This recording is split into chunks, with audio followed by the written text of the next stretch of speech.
Opa, tudo bem? Como você está? Estamos aqui hoje mais um dia para a gente poder finalizar com mais um livro da Bíblia. Olha que bênção! Estamos finalizando aqui com mais um livro do Novo Testamento. Tá acabando, né, cara? Esse desafio tão maravilhoso de ler a Bíblia. Não é nem um desafio, né? É um privilégio que o Senhor nos deu. Hoje nós vamos hoje nós vamos finalizar com o livro de Romanos. Vamos ler do capítulo 9 até o capítulo 16, tranquilo? Então pega aí a sua Bíblia para a gente poder dar início aqui. Romanos capítulo 9. Digo a verdade em Cristo, não minto, e disso me dá testemunho a minha consciência pelo Espírito Santo.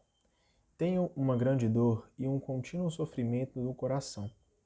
Sim, eu gostaria de ser amaldiçoado e separado de Cristo em favor dos meus irmãos de raça e sangue. Eles são israelitas e possuem a adoção filial, a glória, as alianças, a legislação, o culto e as promessas. Deles são os patriarcas e deles nasceu Cristo, segundo a condição humana que está acima de tudo. Deus seja bendito para sempre. Amém. A palavra de Deus, porém, não falhou, pois nem todos dos nascidos de Israel são Israel, e nem todos os descendentes de Abraão são filhos de Abraão. Não. É de Isaque que sairá a descendência de Abraão. Isto é, não é a geração natural que torna filhos de Deus, mas os filhos da promessa é que são considerados descendentes. De fato, as palavras da promessa são estas: por essa época voltarei, e Sara terá um filho. E isso não é tudo. Também Rebeca concebeu de um só homem, de Isaque nosso pai, quando os filhos dela ainda não haviam nascido e nada tinham feito de bem ou de mal. Isso para que ficasse confirmada a liberdade da escolha de Deus, dependendo não das obras, mas daquele que chama. Então foi dito a Rebeca: o mais velho será servo do mais novo, como diz a Escritura: amei a Jacó mais do que a Esaú. Que diremos então? Que Deus é injusto? De jeito nenhum. Ele mesmo disse a Moisés: farei misericórdia a quem eu fizer misericórdia, e terei piedade de quem eu tiver piedade. Portanto, a escolha não depende da vontade ou do esforço do homem, mas da misericórdia de Deus. Por isso a Escritura diz ao Faraó: eu fiz você nascer precisamente para mostrar em você o meu poder e para que o meu nome seja celebrado em toda a terra. Portanto, Deus usa de misericórdia com quem Ele quer e endurece a quem Ele quer. Você me dirá então, por que Deus ainda se queixa? Quem pode resistir à vontade dele? Mas quem é você, homem, para discutir com Deus? Por acaso o vaso de barro diz ao oleiro: por que você me fez assim? Por acaso o oleiro não é dono da argila para fazer com a mesma massa dois vasos, uma para uso nobre e outro para uso comum? Ora, Deus quis manifestar a sua ira e mostrar o seu poder suportando com muita paciência os vasos da ira, já prontos para a perdição. Deus assim fez para mostrar a riqueza da sua glória para com os vasos de misericórdia, que ele havia preparado para a glória, isto é, para conosco, a quem Deus chamou não só dentre os judeus, mas também dentre os pagãos. Como ele diz em Oséias: chamarei meu povo aquele que não é meu povo, e amada aquela que não é amada. E acontecerá que, no mesmo lugar onde foi dito a eles: vocês não são meu povo, aí mesmo serão chamados filhos do Deus vivo. E quanto a Israel, Isaías proclama: mesmo que o número dos israelitas seja como a areia do mar, o resto é que será salvo, porque Deus cumprirá a sua palavra sobre a terra, com plenitude e rapidez. E ainda como Isaías havia predito, se o Senhor dos Exércitos não nos tivesse deixado numa descendência, não nos tivesse deixado uma descendência, ficaríamos como Sodoma e nos tornaríamos como Gomorra. O que diremos então? Os pagãos que não procuravam a justiça alcançaram a justiça, mas a justiça que vem da fé. Ao passo que Israel procurava uma lei que lhe trouxesse a justiça, mas não conseguiu essa lei. Por quê? Porque não a procurou através da fé, mas através das obras. Esbarraram na pedra de tropeço. Conforme diz a Escritura, eis que eu ponho em Sião uma pedra de tropeço, uma rocha de escândalo, mas quem acreditar nela não será confundido. Irmãos, o desejo do meu coração e a súplica que faço a Deus em favor deles é a que se salvem, pois eu dou testemunho que eles têm zelo por Deus, mas um zelo pouco esclarecido. Eles desconhecem a justiça de Deus e procuram afirmar a sua própria justiça, e assim não se submetem à justiça de Deus, pois o fim da lei é Cristo, para que todo aquele que acredita se torne justo. Então aqui nós vemos que Jesus é o motivo principal das leis, pois é Ele que nos dá a salvação. O motivo de existir todas as leis, todos os mandamentos, é Jesus, porque Ele veio aqui, cumpriu com a sua palavra, morreu na cruz e ressuscitou e nos perdoou de todos os pecados. Olha para você ver, até destaquei aqui, ó, é Ele a finalidade e a realização da lei. É Ele o único apoio seguro para se atingir a salvação. Então Jesus é o motivo principal da nossa existência, o motivo principal da nossa vida, porque Ele veio aqui e nos libertou da escravidão do pecado. Esse Jesus é simplesmente maravilhoso. Moisés assim descreve a justiça que vem da lei. Quem praticar os preceitos da lei viverá por meio deles. Mas a justiça que vem da fé diz o seguinte: não pergunte a si mesmo, quem subirá ao céu, isto é, para fazer Cristo descer? Ou quem descerá ao abismo, isto é, para fazer Cristo subir dos mortos? Mas afinal, o que diz a Escritura? A palavra está perto de você, em sua boca e em seu coração. Isto é a palavra da fé que nós pregamos. Pois se você confessa com a sua boca que Jesus é o Senhor e acredita com o seu coração que Deus o ressuscitou dos mortos, você será salvo. É acreditando de coração que se obtém a justiça e é confessando com a boca que se chega à salvação. De fato, a Escritura diz: todo aquele que acredita nele não será confundido. Então, não coloque as suas esperanças nas coisas materiais, nas coisas do mundo, no outro. Não, cara, coloque a sua esperança em Deus, pois todos aqueles que se entregam verdadeiramente em Deus e esperam neles, e que espera nele, não será confundido. Essa pessoa vai ser atendida porque Deus, ele escuta e ele age nos seus filhos. Então você não será confundido se esperar no Senhor. Não há distinção entre judeu e grego, pois ele é o Senhor de todos, rico para com todos aqueles que o invocam, porque todo aquele que invoca o nome do Senhor será salvo. Ora, como poderão invocar aquele no qual não acreditaram? Como poderão acreditar se não ouviram falar dele? E como poderão ouvir se não houver quem o anuncie? Como poderão anunciar se ninguém for enviado? Como diz a Escritura, como são belos os pés daqueles que anunciam boas notícias. Então, como são belos aqueles que falam, daqueles que agem segundo a palavra do Senhor. Mas nem todos obedeceram ao Evangelho. Isaías diz: Senhor, quem acreditou em nossa pregação? A fé depende, portanto, da pregação, e a pregação é o anúncio da palavra de Cristo. Agora eu pergunto, será que eles não ouviram? Ao contrário, pela terra inteira correu a voz deles e suas palavras foram até os confins do mundo. Pergunto ainda, será que Israel não entendeu? Moisés já dizia, farei com que vocês tenham ciúmes de um povo que não é povo. Provocarei a ira de vocês contra um povo insensato. Isaías até ousa dizer, fui encontrado por aqueles que não me procuravam. Manifestei-me para aqueles que não perguntavam por mim. Ao passo que sobre Israel, Isaías diz, o dia todo estendi as mãos a um povo desobediente e rebelde. Capítulo 11. Pergunto então, será que Deus rejeitou o seu povo? De jeito nenhum. Eu também sou israelita, da descendência de Abraão, da tribo de Benjamim. Deus não rejeitou o seu povo, que ele tinha conhecido desde o princípio. Ou vocês não sabem o que a Escritura diz na passagem em que Elias acusa Israel diante de Deus? Senhor, eles mataram os teus profetas, arrasaram os teus altares. Fiquei apenas eu, e ainda procuram tirar minha vida. O que foi que a voz divina respondeu para ele? Reservei para mim 7.000 homens que não dobraram o joelho diante de Baal. É o que continua acontecendo hoje. Sobrou um resto, conforme a livre escolha da graça. E isso acontece pela graça e não pelas obras. Do contrário, a graça já não seria graça. O que dizer então?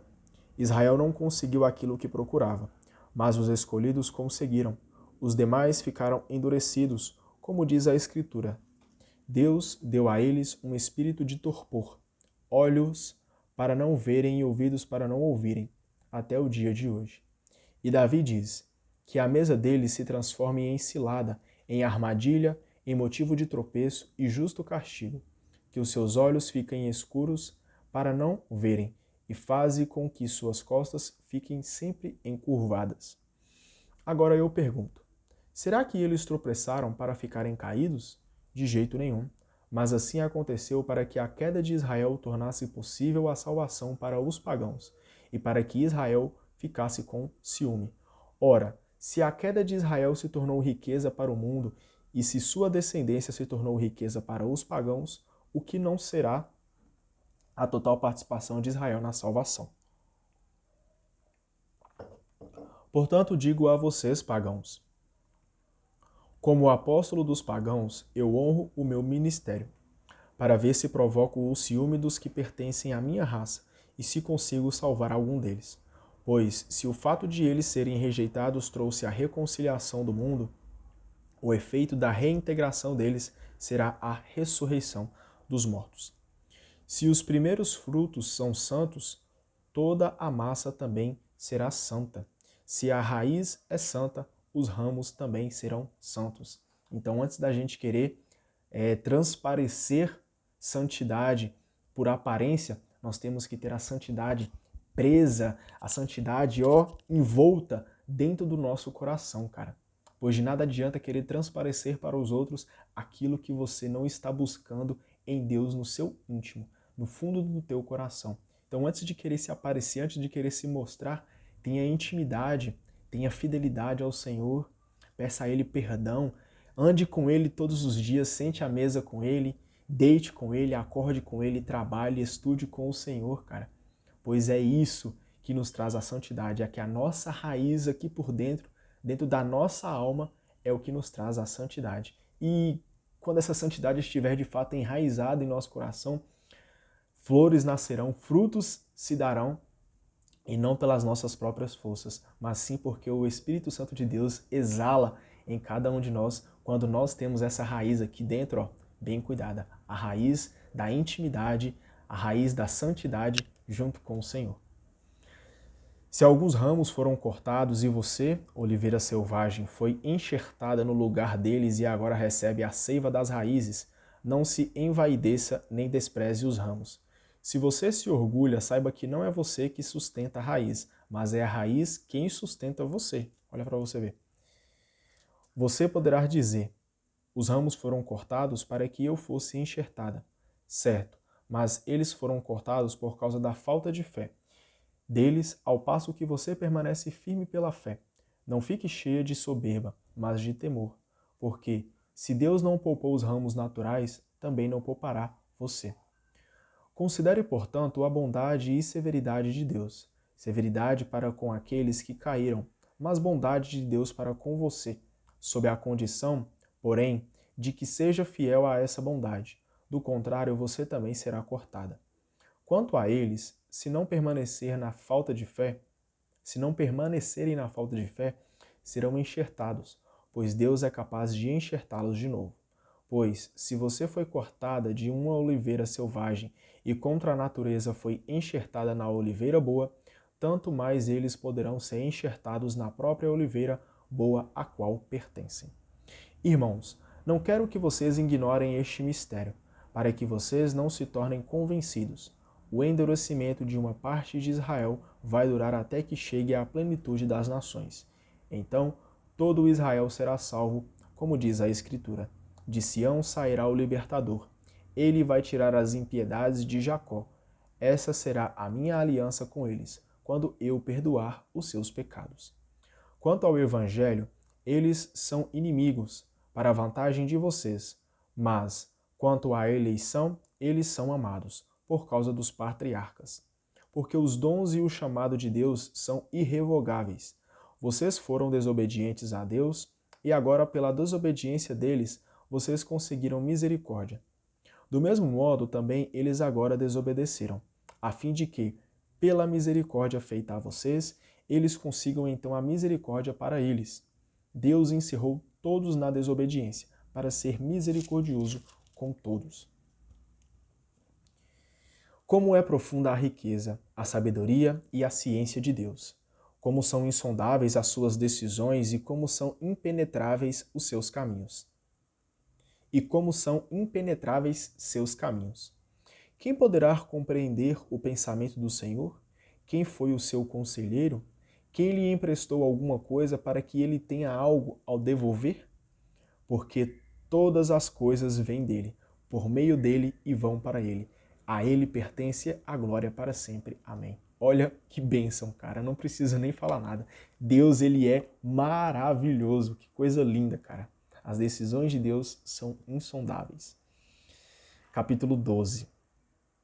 Irmãos, pela misericórdia de Deus, peço que vocês ofereçam os próprios corpos como sacrifício vivo, santo e agradável a Deus. Esse é o culto autêntico de vocês. Não se amoldem às estruturas deste mundo, mas transformem-se pela renovação da mente, a fim de distinguir qual é a vontade de Deus, o que é bom, o que é agradável a Ele, o que é perfeito. Então você não está aqui nesse mundo para fazer as vontades desse mundo, não para se entregar às necessidades desse mundo. Você está aqui para agradar e para glorificar o nome do nosso Senhor, para a renovação da sua mente, para a renovação dos seus pensamentos, a fim de distinguir qual é a vontade de Deus. Então peça a Ele a sabedoria e o discernimento para agir nesse mundo tão complicado. Pode ter certeza que Ele, no mais alto dos céus, escuta a tua oração e Ele vai te conduzir no caminho passageiro aqui durante esse planeta, durante essa estadia aqui na Terra, tá bom? Peça e o Espírito Santo te dará a sabedoria. Em nome da graça que me foi concedida, eu digo a cada um de vocês, não tenham de si mesmos conceito maior do que convém, mas o conceito justo de acordo com a fé, na medida que Deus concedeu a cada um. Num só corpo há muitos membros, e esses membros não têm todos a mesma função. O mesmo acontece conosco. Embora sendo muitos, formamos um só corpo em Cristo, e cada um, por sua vez, é membro dos outros. Mas temos dons diferentes, conforme a graça concedida a cada um de nós. Quem tem o dom da profecia deve exercê-lo de acordo com a fé. Se tem o dom do serviço, que o exerça servindo. Se do ensino, que ensine. Se é de aconselhar, aconselhe. Se é de distribuir donativos, faça-o com simplicidade. Se é de presidir a comunidade, faça-o com zelo. Se é de exercer misericórdia, faça-o com alegria. Que o amor de vocês seja sem hipocrisia. Detestem o mal e apeguem-se ao bem. No amor fraterno, sejam carinhosos uns com os outros, rivalizando na mútua estima. Quanto ao zelo, não sejam preguiçosos, sejam fervorosos de espírito, servindo ao Senhor. Sejam alegres na perseverança, pacientes na tribulação e perseverantes na oração. Ou seja, ser alegre, porque a esperança, a fé de que tudo vai dar certo no momento do Senhor, é isso que nos traz a alegria. Pacientes na tribulação, quando estivermos no meio da tempestade, no meio dos problemas, ser paciente, porque Jesus ele está no nosso barco. E perseverantes na oração. Só vamos aguentar passar por a esperança, só vamos aguentar passar pela tribulação, sendo perseverante na oração, na intimidade junto com Jesus. Então, seja alegre na esperança, seja paciente na tribulação e continue firme na tua oração. Sejam solidários com os cristãos em suas necessidades e se aperfeiçoem na prática da hospitalidade. Abençoe os que perseguem vocês, abençoem e não amaldiçoem. Alegrem-se com os que se alegram e chorem com os que choram. Vivam em harmonia uns com os outros. Não se deixem levar pela mania de grandeza, mas se afeiçoem às coisas modestas. Não se considerem sábios, não paguem a ninguém o mal com o mal. A preocupação de vocês seja fazer o bem a todos os homens. Se for possível, no que depende de vocês, vivam em paz com todos. Amados, não façam justiça por própria conta, mas deixem a ira de Deus agir, pois o Senhor diz na Escritura: a mim pertence a vingança, eu mesmo vou retribuir. Mas se o seu inimigo tiver fome, dê-lhe de comer, se tiver sede, dê-lhe de beber. Desse modo, você fará o outro corar de vergonha. Não se deixe vencer pelo mal, mas vença o mal com o bem. Então, ande na contramão do mundo. Se o mundo está fazendo coisas malignas, se o mundo está desejando e fazendo atitudes malignas, vá na contramão do mundo e siga Jesus. Faça o bem, assim como Jesus nos ensinou. Capítulo 13. Submetam-se todos às autoridades constituídas, pois não há autoridade que não venha de Deus. E as que existem foram instituídas por Deus. Quem se opõe às autoridades se opõe às ordens, se opõe à ordem estabelecida por Deus. Aqueles que se opõem atraem sobre si a condenação. Na verdade, os que governam não devem ser temidos quando se faz o bem, mas quando se faz o mal. Se você não quer ter medo da autoridade, faça o bem, e ela o elogiará. A autoridade é um instrumento de Deus para o bem de você. Mas, se você pratica o mal, tema, pois não é à toa que a autoridade usa a espada. Quando castiga, ela está a serviço de Deus, para manifestar a ira dele contra o malfeitor. Por isso, é preciso submeter-se não só por medo do castigo, mas também por dever de consciência. É também por isso que vocês pagam impostos, pois os que têm esse encargo são funcionários de Deus. Deem a cada um o que lhe é devido, o imposto e a taxa, a quem vocês devem imposto e taxa, o temor a quem vocês devem temor, a honra a quem vocês devem honra.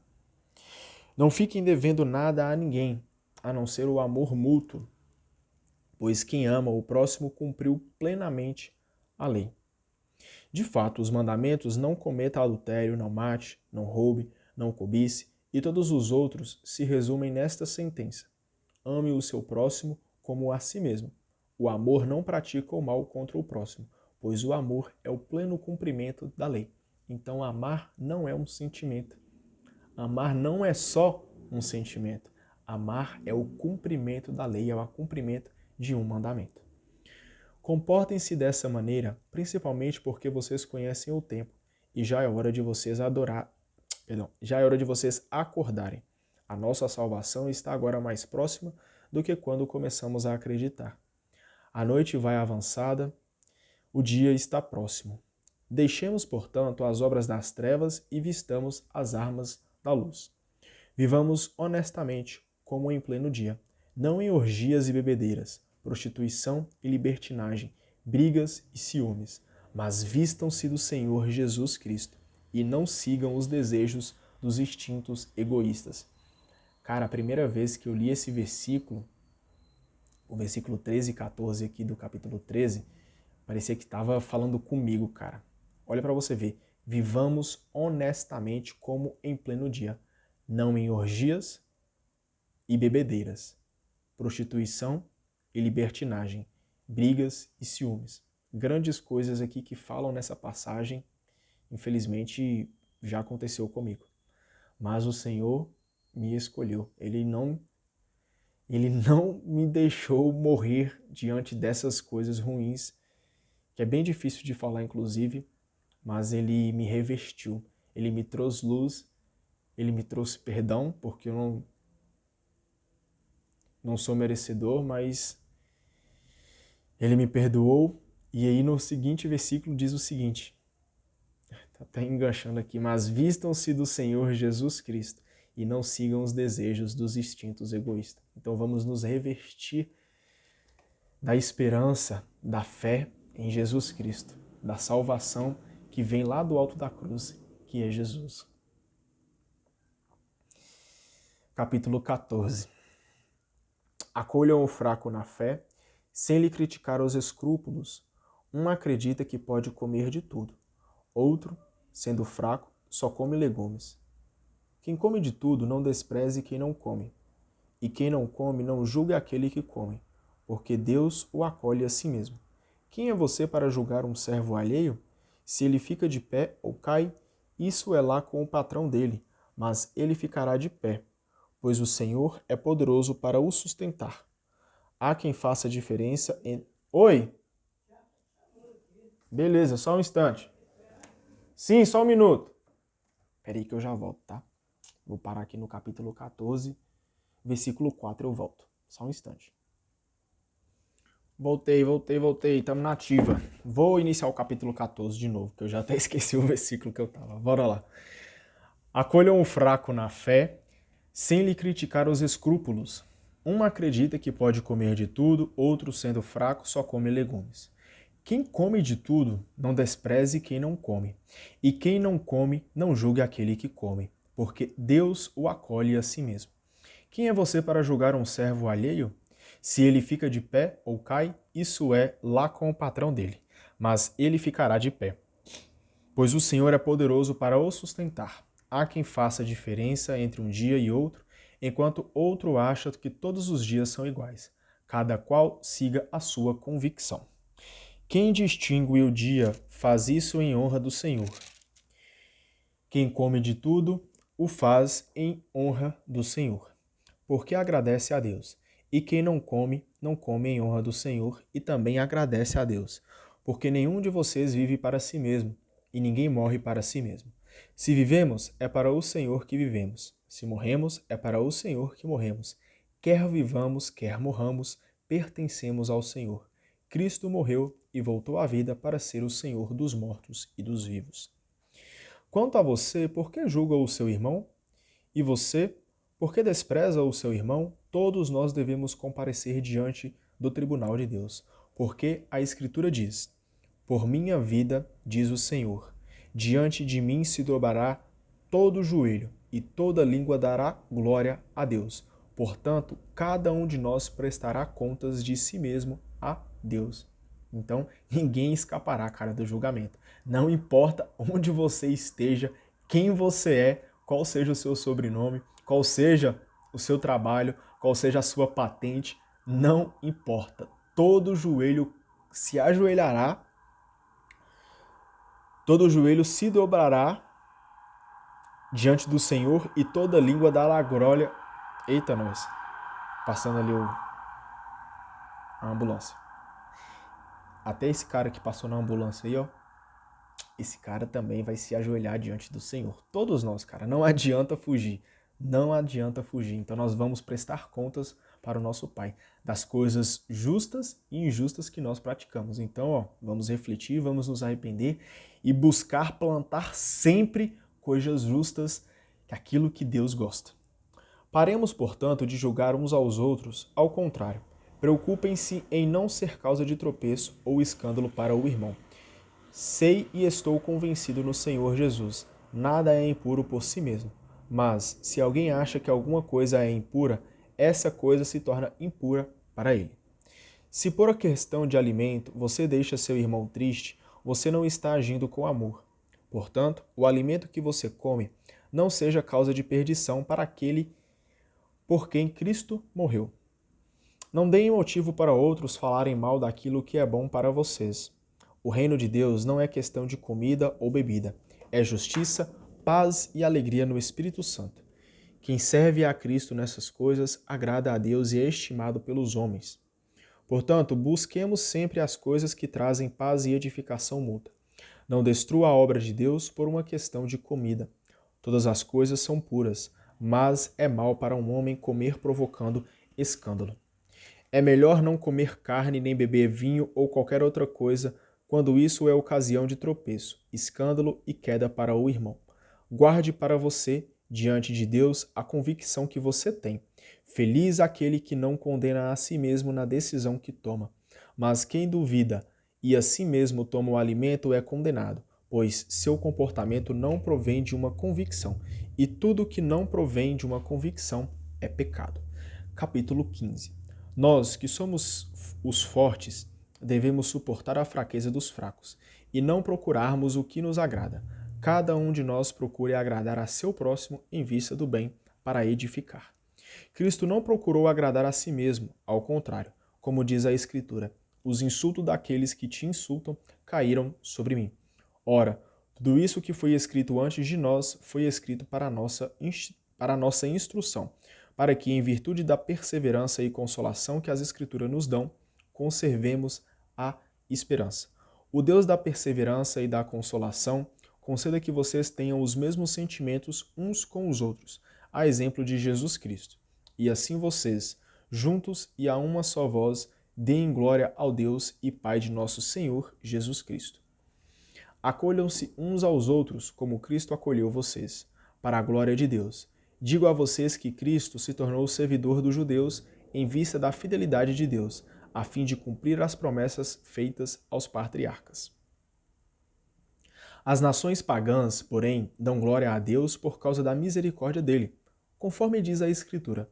Por isso eu te celebrarei entre as nações pagãs e cantarei hinos ao teu nome. A Escritura também diz: nações pagãs, alegrem-se com o povo de Deus. E diz ainda: nações pagãs todas, louvem ao Senhor, e todos os povos o celebrem. E Isaías também diz: aparecerá o broto de Jessé, aquele que se levanta para governar as nações pagãs. Nele as nações pagãs colocarão a sua esperança. Que o Deus da esperança encha vocês de completa alegria e paz na fé, para que vocês transbordem de esperança pela força do Espírito Santo. Que isso se realize na sua vida. Proclame, glorifique, honre o nome do Senhor, para que Ele possa te usar como um instrumento aqui nessa terra, para que você possa, assim como diz, transbordar de esperança pela força do Espírito Santo. Que assim seja na nossa vida. Amém. Meus irmãos, também eu estou pessoalmente convencido de que vocês estão cheios de bondade e repletos de todo conhecimento, para se corrigirem uns aos outros. Todavia, escrevi a vocês, em parte, com certa ousadia, para lhes reavivar a memória, em vista da graça que me foi concedida por Deus. Sou ministro de Jesus Cristo entre os pagãos, e a minha função sagrada é anunciar o Evangelho de Deus, a fim de que os pagãos se tornem oferta aceita e santificada pelo Espírito Santo. Tenho, portanto, motivo para me orgulhar em Jesus Cristo, a propósito da obra de Deus.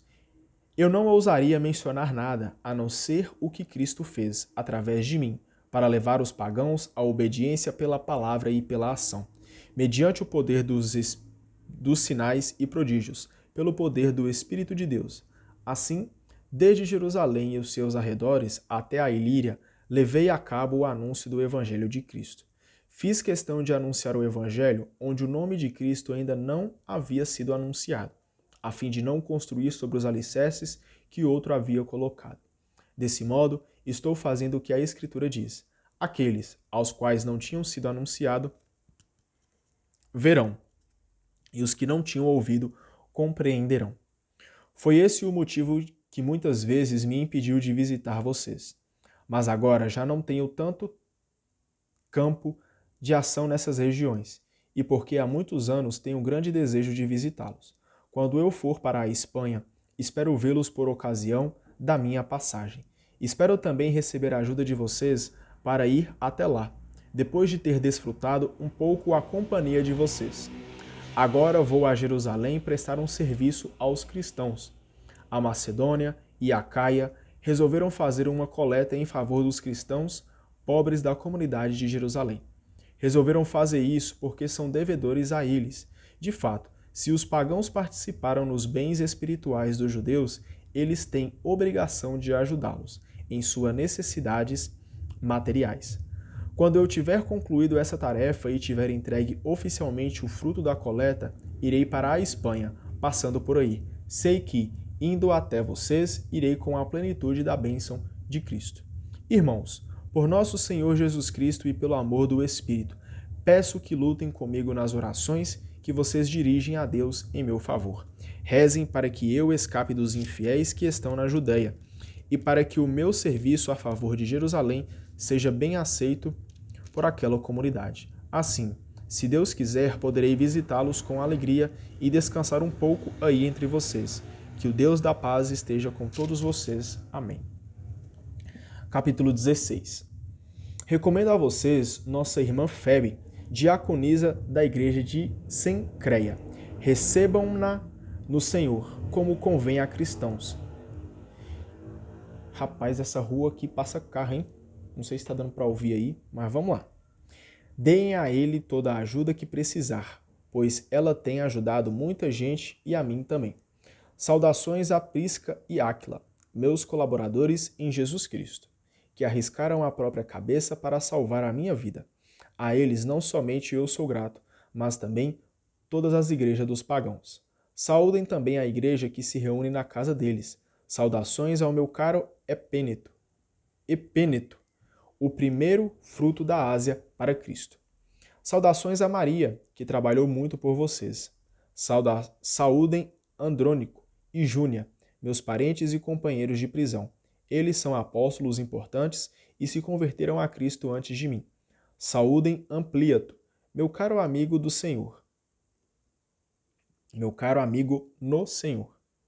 Saúdem Urbano, nosso colaborador em Cristo, e também o meu caro Estax.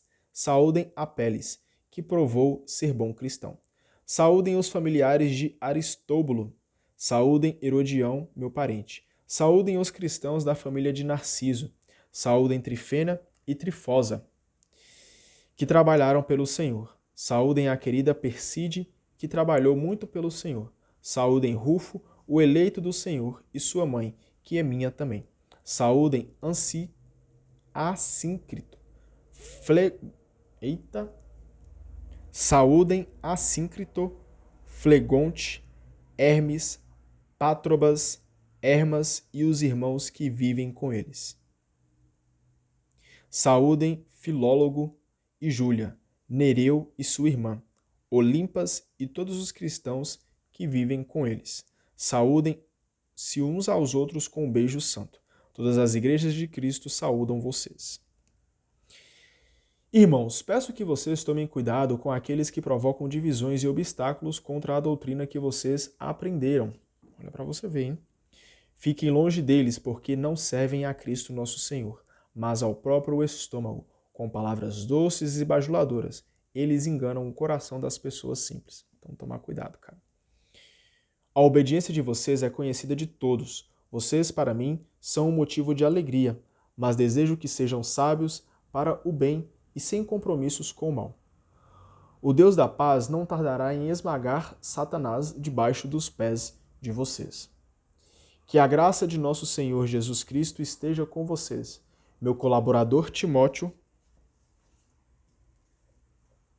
e os meus parentes Lúcio, Jasão e Sosípatro mandaram saudações. Eu, Tércio, que escrevi esta carta, mando saudações no Senhor. Saudações de Gaio, que está hospedando a mim e a toda a comunidade. Erasto, que é o administrador da cidade, e o irmão Quarto também mandam saudações.